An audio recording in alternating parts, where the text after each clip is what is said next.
We worship you. Hallelujah. Hallelujah. We worship you for who you are.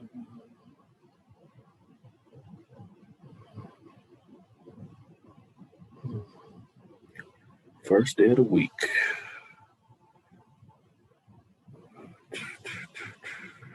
First day of the week. What is your conviction? What is your conviction?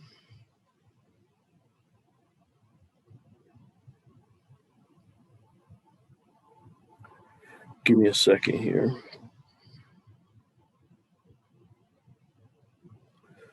About set up. All right. Heavenly Father, I thank you for another day. This being the first day of the week. This is not a circus message. I know that I did not do anything live on the Sabbath. I did speak with my family on the Sabbath, but I'm here to do something, just to talk on something. All righty. Thank you for your blessings. Thank you for your covering. May I be about your purpose and your will. May I not push my own agendas, but what you have directed me and given me to do. May I be obedient always. May I be willing to suffer the humility, humbling things that may come my way, if it's to get me back on point. And may I not um, do things, I guess, more so out of response or retaliation, but do things according to what I hear from you. You know, I do hear from you. Let me stay on task to that and not go outside of it. So I thank you for that. In Yahushua's name, blessings. Yahuwah, thank you. All right. Well, I was checking out a post today, and I seen some of my classmates talking on the vaccine. And my position has been stated over and over and over again.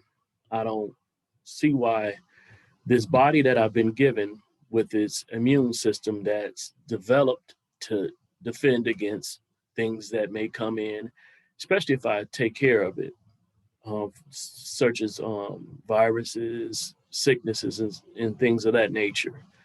If I take care of my immune system, it should do what it's supposed to do, what it's built to do.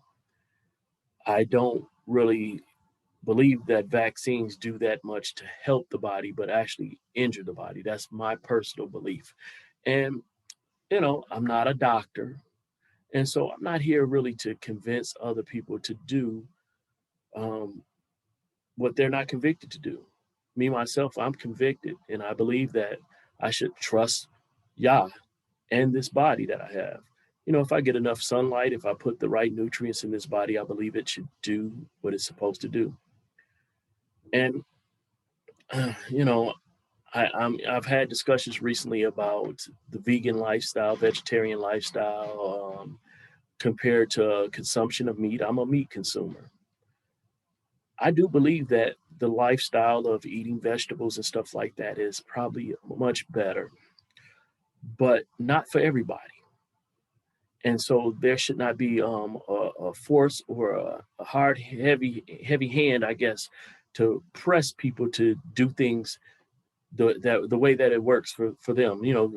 Especially if it's not against the law. The fact that eating meat is not against the law. You even had Yahusha himself, who had Peter throw out his net on the side, other side, and bring in fish, and then he had him feed him fish and honeycomb. Now, a lot of people say that may not be actually in the text. It's something that's added. I'm like, okay. Then I look back and reflect back on Passover and how in Passover, the first Passover, they had it where they had to prepare a lamb and rush and eat it. So they ate meat. I get it. Most people have this mindset that was not the original concept. And I'm like, okay, was the original concept. But of course, Yahusha, was not an original concept either. There was no need of a savior before there was a fall. So do we say, oh, we should not listen to Yahusha because he was not a part of the original plan? Oh, no, that would be an extreme. But I feel like the other's an extreme. When you're beating and berating people about eating meat when, you've chosen not to, that's your choice. But anyway, I was mostly here to talk about the vaccine because, I know of many people who have had the flu shot and got sick from it. And with this vaccine, it's not really proven. So I don't want to keep going on all of that, but I just want to say, hey, whatever your conviction is, keep your conviction. That's what you should do. So with that being the case, we have an ancestor that kept with his conviction. And so I just want to read a little bit about that ancestor. So let's go to share the screen and deal with that. Okay, let me see which one. I'm going to go here first, see if that's it. Nope, that's not the one I want. Stop, share, go to the other one. I'm going to deal with both of them, but that's not the one. Mm-hmm. Nope, it did it again. So let's go. It must be the other one. All right, there you go. Hopefully you can see that. We're going to start off with Daniel 1. We'll start off at the top and just, read through it a little bit, maybe discuss it just a little bit, but the text will speak for itself. So Daniel, chapter 1. In the 3rd year of the reign of Jehoiakim, sovereign of Yehuda, Nebuchadnezzar, sovereign of Babel, came to Jerusalem and besieged it. And Yahuwah gave Joachim, sovereign of Yehuda, into his hand, and with some of the utensils of the house of Elohim, which he brought to the land of Shinar, to the house of his mighty one, and he brought the utensils into the treasure house of his mighty one. And the sovereigns said to Ashpenaz, the chief of his eunuchs, to bring some of the children of Israel and some of the sovereign's descendants and some of the nobles, young men in whom there is no blemish, but good looking, having insight in all wisdom, having knowledge and understanding. I like comprehension, learning, understanding, learning, capable to stand in the sovereign's place and to teach them the writing and speech of the Kasdim. Okay. All righty. And the sovereign appointed for them a daily ration of the sovereign's food. So he prepared for them food out of what food he would eat, basically, and the wine which he drank, and the 3 years of training for them, so that at the end of thereof they should stand before the sovereign. Now among them were from the sons of Yehuda, Daniel, Hananiah, Mishael, and Azariah. And the chief of the eunuchs gave them names, for he called Daniel Belteshazzar, and Hananiah Shadrach, and Mishael Meshach, and Azariah Abednego. But Daniel laid it upon his heart that he would not defile himself with the portion of the sovereign's food, nor with the wine which he drank. So he asked permission from the chief of the eunuchs not to defile himself. And the Elohim granted Daniel loving commitment and compassion from the chief of the eunuchs. See, this eunuch subject to the sovereign. He not someone that's connected to Elohim, but Elohim moved his heart so that he would hear Daniel. Okay, verse 10. But the chief of the eunuchs said to Daniel, I fear my master, the sovereign, who has appointed your food and drink.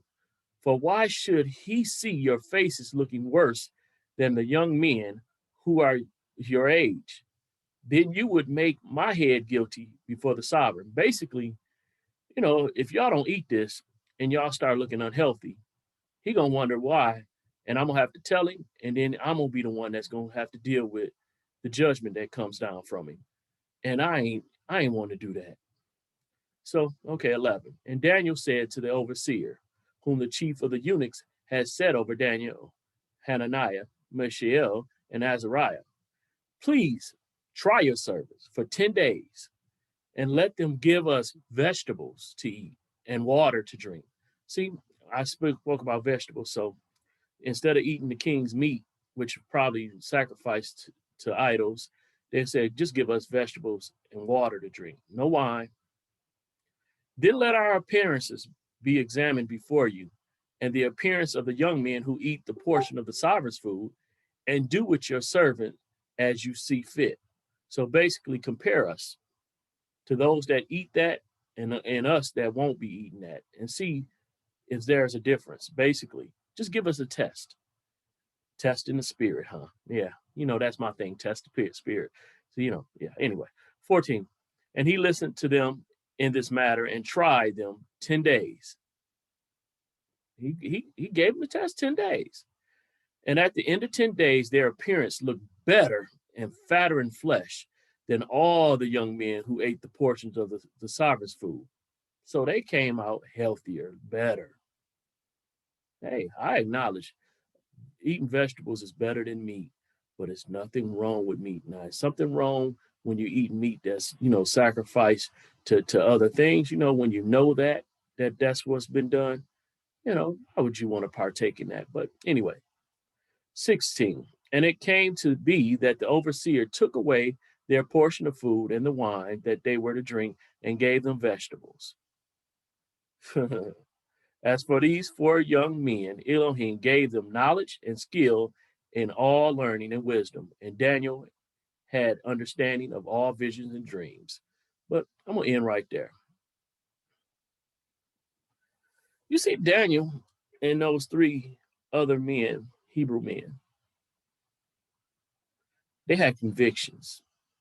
They wanted to keep the Torah. They didn't want to put anything in their bodies that was onto other sovereigns or onto other deities. Nothing that was given to paganism. They wanted just the vegetables. They didn't even want any strong drink, no wine. I'm not saying that wine is illegal, but they didn't want any of that. They wanted anything so that they could be sober-minded, they could be clear in thought. And look at it, they end up looking a lot healthier than the people who took in that stuff. And they became wise. They were able to do the task. They were able to keep their convictions and still were fine. Right now, I haven't had any vaccine since I was a child. Not looking to have any vaccine, really not. Excuse that. But, but of course, this world wants you to have a vaccine. And I feel like I'm healthier than most people. And honestly, I know people who've had the COVID and they've recovered. It's like people that had the vaccine sick. It's like, okay, I trust and believe Yahuwah with my body. And I believe that I put in my body things that are healthy. Though I do eat meat, like I say, I eat sweets, but I eat things in moderation. And I've definitely blessed everything that I put in my body. Trust my immune system that he has made. And I'm like, if I go outside of that, if I doubt it, I think that fear would open me up even more. But hey, people got to do what they feel convicted to do. That's not my conviction. I don't trust science. I know about Tuskegee and all that. I don't trust this government. People can say, well, that's a fear. No, it's not a fear. It's based on history.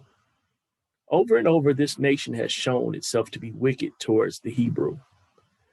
Yes, the Hebrew opened themselves up for judgment. I agree. But right now, I'm one that is Torah keeper.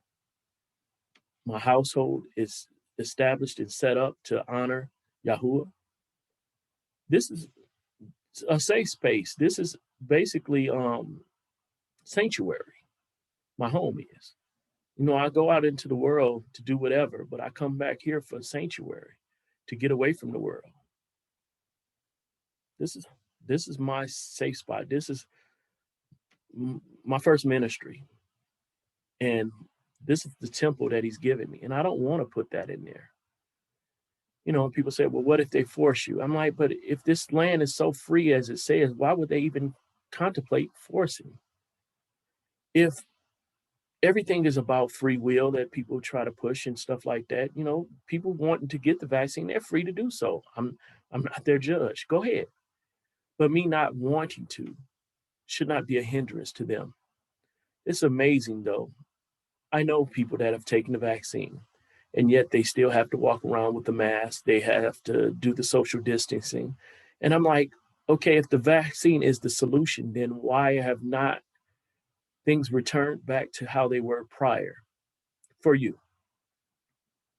I still live my life basically how it was prior, except for, you know, when I'm in the workplace, I have to wear the mask or whatever because that's a requirement. But at home, I don't have the mask on. And I have people around or whatever and stuff like that. I do wash my hands more. Yeah, that's something hygiene that should be in place, but that goes with building up your immune system. You know, one thing that people ignore is that a lot of the bacteria that we deal with in life actually strengthen your immune system. There are good bacteria that your body should be dealing with. You don't want to kill off all bacteria. You want to kill off the bad things, yes, but not all, because your body basically it builds up its immunity by fighting things. If it's not active, if it's not working, and you're depending on something else, your immune system basically shuts off. I've been having these big talks lately about, iron sharpening iron. And basically, really, when you really look at the visual of iron sharpening iron, you see two metal things rubbing against each other, friction. And that's where the sharpening comes from the friction. When you're washing your clothes, the agitator agitating and moving against the water and things, that's what cleans. You don't get a benefit of the process without the process. You can't eliminate the process. So how does the immune system, I guess, gain strength if it's not working? If you're not using it, you'll lose it. That's with almost anything in life. They say, well, it's like riding a bike, but your body, it's getting older. I many people know I tore my Achilles before. So I thought I could play basketball. I haven't played it really in a while. And right now, I don't think that I could be anywhere near the level that I used to be, especially after the surgery. And probably would hurt myself or whatever. You don't use it, you will lose it. You could remember, I remember how I did it, but I doubt that I could be at the level. And we see this all through, even athletics. One of my favorite players or favorite teams is the Lakers. He wasn't really one of my favorite players, but Kobe Bryant, before he passed away, he had Achilles problems, and basically his career went down a drain afterwards. He still had some explosive games here and there, but he was never the level of player that he was prior to the Achilles afterwards. He had spurts. It's a serious situation when you tear up something. But back to where I was originally talking with the immune system. If you're not going to use it, if it's not in effect, you're going to have to be dependent on drugs, on chemicals, on science. Science and chemicals is man-made. That's not of Yah. Sorry, Yah may have given the wisdom for people to do those things, but in the end, it has its great chances of failure. The chances of failure are actually greater than the chances of success. If we had, so much trust in science like that, we would have had a cure for cancer, all these other things that, actually give us, pause when it comes to health. and we don't have them. We really don't. But if somebody wants to do it, I'm not the one to berate them. Go ahead. I don't want to. I want to trust my God-given, my Yah-given, excuse me, I don't like saying God either. My Yah-given immune system. I just want to trust it. You know, it's kept me good for many years. You know, if be honest, you know, I had walking pneumonia about maybe 15 years ago, and this COVID reminds me of that. It really does, and I made it through that. So I believe with all belief in me, if I was to catch COVID, I would make it through it, just like my brother did, just like others that I know have done, because I'm a fighter for one, and then I believe that Yah has set my body to defend itself. And if it's not my time to go, it's not my time to go. I believe he's sovereign. Most people have this thing, they believe in Yah to a level. If it's your time to go, it doesn't matter if you get COVID or whatever, you're gone. But if it's not your time, Yah is sovereign. He's able to keep you. Just like he just, you know, let's go back to Daniel again. I'm gonna go back to these scriptures. Yeah, do that again. Let's go back to these scriptures. Let's go to Daniel again. So let's share the screen. Boom, boom. All right, we're gonna go to Daniel 6. Let me I'm gonna go back up to the top of that. Okay. Yeah.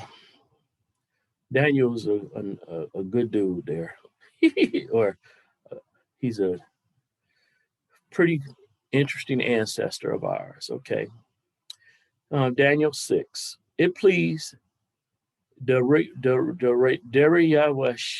to appoint over the reign 120 viceroys to be over all the reign, and over them 3 governors, of whom Daniel was one, so that these viceroys should give account to them, and the sovereign suffer no loss.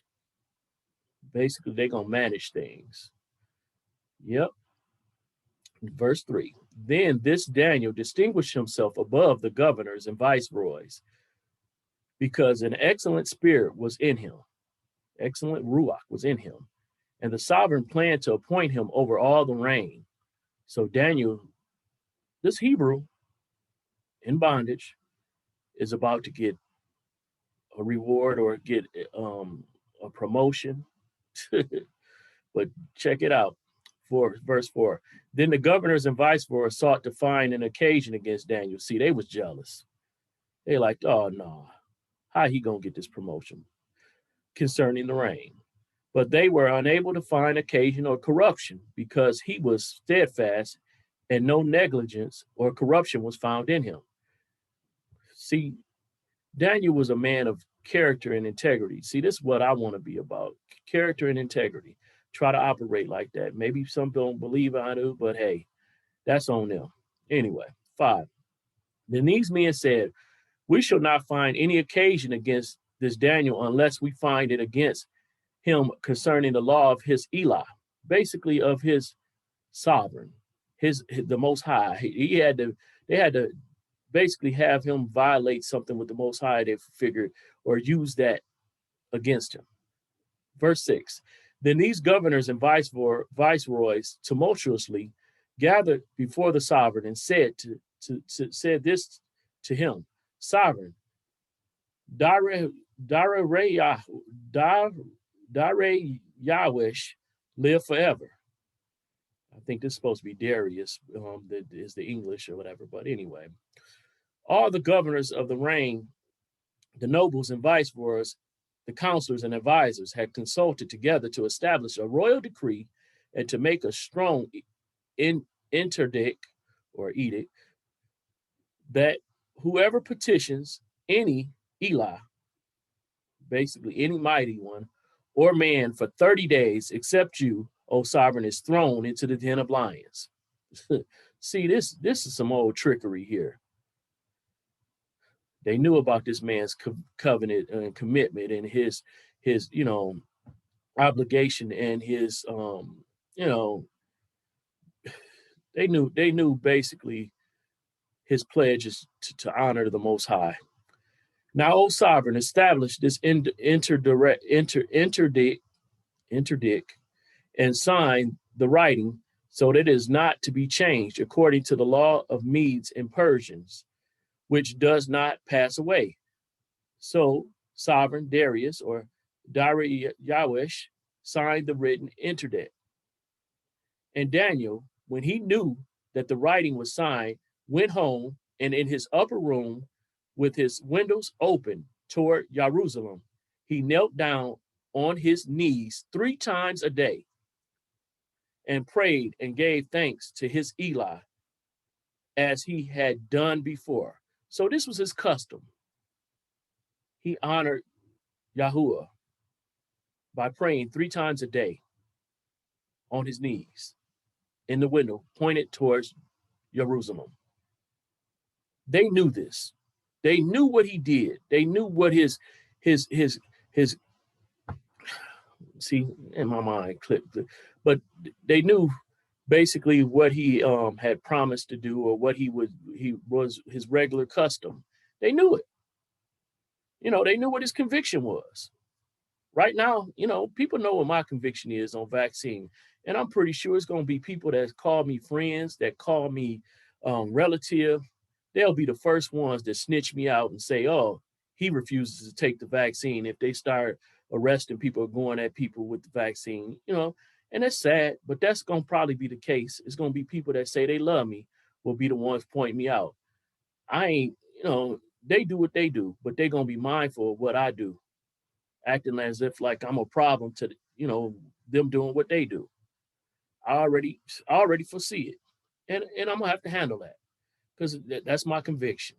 And there's gonna be a lot of people that's gonna be in that same predicament, just like Daniel was right here, trying to honor their convictions, doing what they said they're gonna do, trying to keep their word, trying to operate in character and integrity. But trying to do what the Most High has directed you to do, what you've made a commitment to do. I have a commitment to obey Yah. When he tells me to do something, I do it. I know a lot of times when I do stuff, people have issues with it because they say it's going against the grain. It's not the norm. But hey, I'm trying to be obedient. I ain't trying to make friends here. A lot of people that call me friends, call me family, hey, if they can't deal with how I'm doing, they can go. Because hey, Yah for me is definitely way better than having, the world for me. It don't matter. The world could be against me, but with Yah for me, I still come out on the top. Even though it don't feel good, being isolated, being on my own, hey, people want to make it like I'm rebellious. People want to, say that I'm a troublesome person. But the thing about it though, they don't ever say it to my face though. Not like saying it to my face gonna bring any rage or anything out of me, but it might bring some reason and some conversation. But people don't like saying stuff, they don't like having that type of conversation. They don't believe in that type of love. They don't believe in the love that's chastening. They want the love to be all buttery and all sweet and never call somebody out or challenging, things. They don't believe in that. They don't believe in love that holds accountable. But anyway, let's go back. 11. Then these men tumultuously gathered and found Daniel praying and entreating before his Elah. He was doing what he regularly do, and they knew it. Then they approached the sovereign and spoke concerning the sovereign's interdict. Have you not signed the interdict that every man who petitions any Elah or man within 30 days, except you, O sovereign, is thrown into the den of lions? Then the sovereign answered and said, the word is certain, according to the law of Medes and Persian, which does not pass away. So he like, yeah, I did. Go ahead. They done tricked this man, tricked this king. Then they answered and said before the sovereign, Daniel, who is one of the sons of the exile from Yahuda, pays no heed to you, O sovereign, nor for the interdict that you have signed, but makes his petition 3 times a day. Then the sovereign, when he heard these words, was greatly displeased with himself. He knew they tricked him. And he set his heart on Daniel to deliver him. He didn't want to do nothing to Daniel because he knew Daniel was a faithful, honest, high character, person with integrity. He was a person of accountability.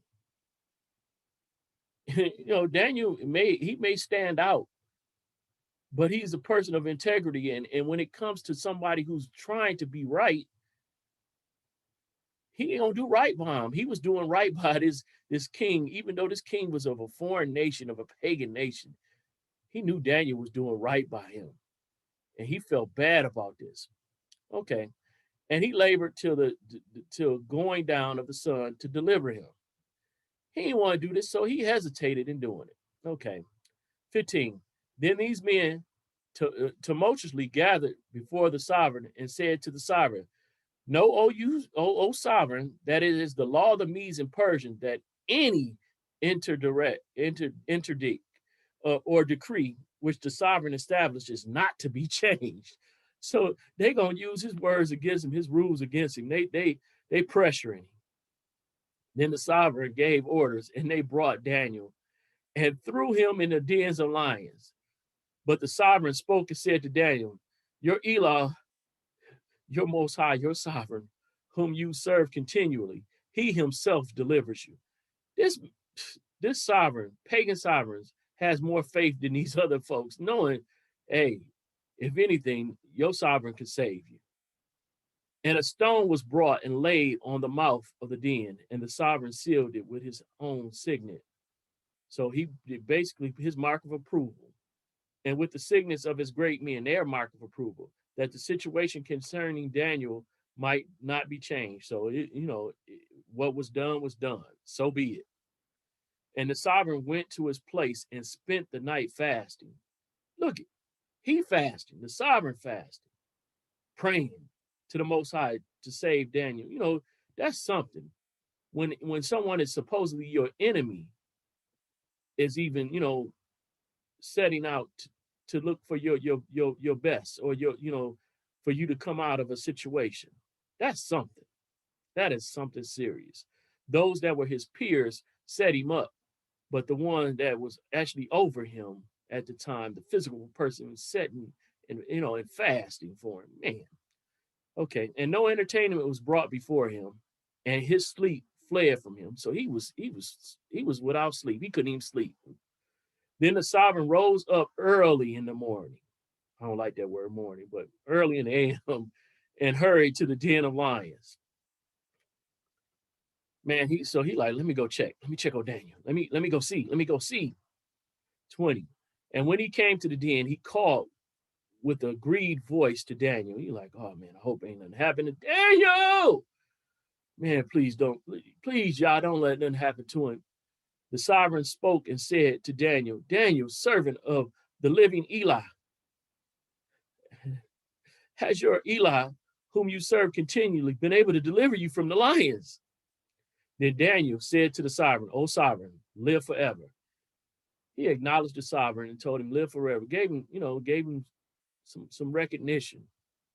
Man, my Elah has sent his messenger and has shut the lion's mouth, and they did not harm me, because I was found innocent before him. And also before you, O sovereign, I have done no harm. See, Daniel giving respect still to this king, even though the king was the one that put the interdict or the edict. He knew that the king was tricked, the sovereign was tricked. But look, man, I see, now that's where I need to get like Daniel, not where I'm, when people do stuff where I'm not unfazed by it. Now that's a hard thing, but man, look at this man Daniel. Now that's my ancestor is on point. I love this testimony about my ancestor. Good to know. Good to know. It gives me something to look forward to, or something to strive towards for myself, because I ain't there. I really ain't. Okay, 23. Then the sovereign was very glad and gave orders that Daniel be taken up out of the den. So he did what the interdict, said. And so now, he like, get him up out of there. And Daniel was taken up out of the den, and no harm was found on him because he trusted in his Eli. He trusted in Yahuwah. Praise Yahuwah. Hallelujah. Glory. Oh man, look at Yah. Yah is, whew. See, that's, my testimony right now. I'm like, I'm at work, got the mask on and everything. People done had COVID and everything. And I'm still rocking my healthy immune system. I go through my stresses in life and everything, but my health is good. I go through my hurts for ministry and stuff, but my life is good. I went through divorce, but I'm a happily married man now. My life is good. And I thank Yah. I thank Yah. Hallelujah. Always having praise and thanksgiving for where I'm at. Yeah, I complain, I vent, but I get that stuff out. But back to this. 24. And the sovereign gave orders, and they brought those men who had accused Daniel, and they threw them, their children, and their wives into the den of lions. And the lions overpowered them and broke all their bones in pieces before they reached the floor of the den. Now look, people always talk about don't touch the, his Yah's anointed. The issue is, Yah has a whole bunch of anointed. You better know what side. You better test the spirit to know if you're on the right side. You back the wrong one, and you could be in that same judgment where you, your family, and all that you have could be a part of the judgment and get that harsh judgment like these did. The demise that they sought for Daniel, they received. Their families received. Hey, I'm one that I tell you, if I'm out, y'all deal with me. But hey, those that keep coming against me, y'all, you make the judgment. You show out. Show up, you show out. I don't want no harm or towards no one. But if people are putting harm towards me, if it's something I've well deserved, if something I reaped and I'm sowing from it, so be it. I ain't one that's focused on fear no more, but I definitely want y'all to show up and show out in my life. So if it comes with judgment, let it be. If it comes him coming to the rescue of me, then let it be. I want his will to be done, regardless to what it is, not my own. And so if I step out of line, chasten me, whoop me, y'all. Let everybody see it. And, that's how I used to get whooped in the natural. Everybody seen my whips. Everybody seen the bruises that I had. They can act like they don't remember it or whatever. I bring it up now. I had whips all over me, and people seen it, and it wasn't nothing to them. Nobody came to my rescue. It was what it was. Well, hold on. Mr. Johnson, he did. He came to my rescue, allowed me to stay in his home for a little while when I ran away. But nobody came to my rescue. So none of my family, none of my direct friends. And so I don't expect nobody to come to my rescue now. It's sad that I had this mindset that being on my own or whatever, but hey, y'all got me. My wife got me. There are some friends that got me, but hey, when the call come down, we see who rolling with who. Most of the time I'm rolling by myself, but back to the topic. Oh man, I'm gonna get off that. Man, anyway, Daniel stayed with his convictions. I'm gonna stay with my convictions.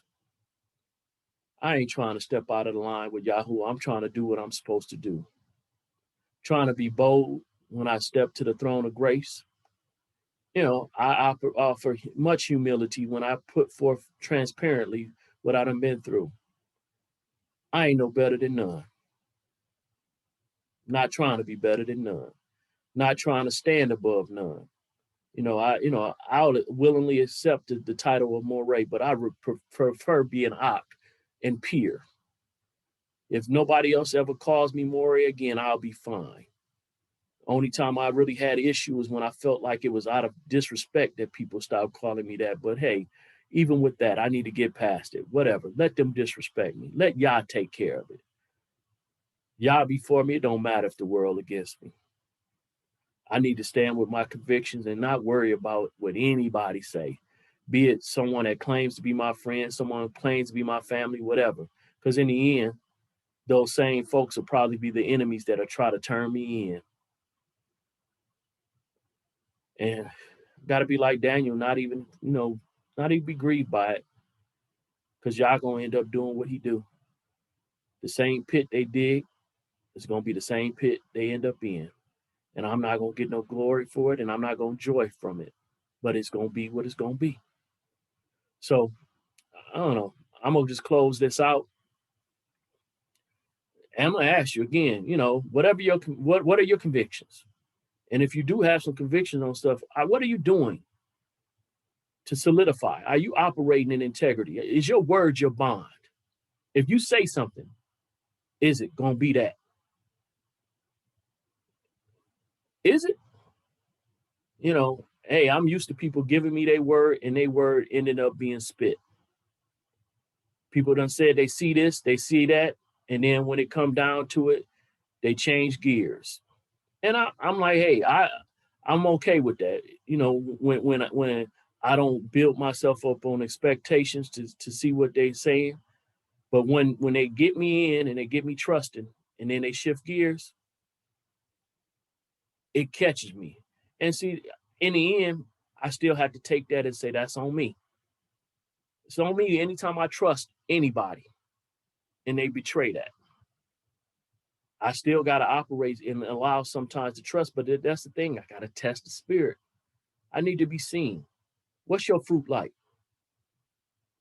What's your convictions? If your conviction is about your word, some people they that's not their conviction. They want to progress at any cost. We see people all day, every day, all about money. I don't do what I do for money. Some people they do things for money. I don't do what I do for attention and fame. Yeah, I love attention, but that ain't what I do. What I do. That ain't why I do it. Because honestly, I most of the attention I get is negative. Negative. I'm supposed to be the negative person, but most of the attention I get is negative. People don't show me that love, and sometimes I don't give a hoot. My mind says something different than that, but